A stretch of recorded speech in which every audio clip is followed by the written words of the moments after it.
Lucky South 99 is the most notorious. This is a portrayal of Chinese workers in the gaming industry across the country. This is based on an investigation conducted by the Presidential Anti-Organized Crime Commission or PAOCC. Ito daw pong Lucky South 99 na kung tinatawag nila sa kanilang parlance na Park 3, Park 3, ito daw po ang pinakatalamak, pinaka-prolific, pinakamasamang illegal na pogo at scam farm pagdating sa kidnapan at patayan.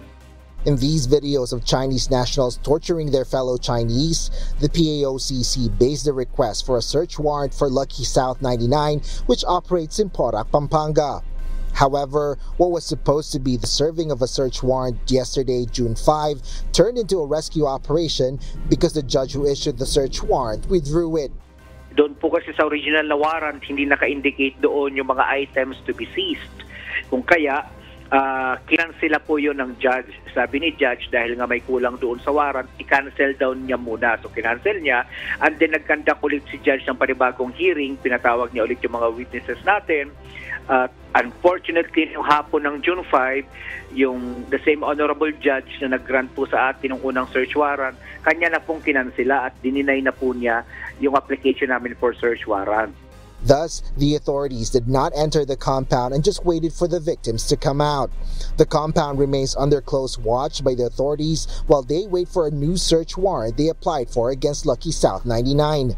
Last night, another Chinese kidnapping victim came out of the compound and asked for help from the police on guard.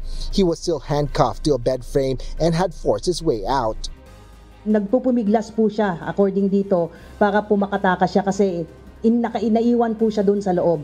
So nagpupumiglas siya para makakawala pa po siya dito at narinig po yun ng mga SAP. So nirescue po nila at yan po yung tumambad sa kanila, nakaposas po siya doon sa bed frame at may mga pasa po siya at humingi po ng tulong yan at sinasabi po nitong mga around 12:30 AM po yan ng June 6 po at according to him, he was a kidnap victim po. At present, 3 kidnapping victims have been rescued from the said compound, 2 males and 1 female. The Philippine National Police did not see any effect of their operation despite the search warrant being revoked because they have not yet entered the compound. The PNP is also investigating if there was any leaked information about the operation because even before the police arrived, it seems that people inside the compound were already aware of the operation. The PNP is also looking into why Lucky South 99 is still able to operate despite its license to operate being revoked last year. The PNP has temporarily relieved the Chief of Police of Porac, Pampanga while an investigation is ongoing.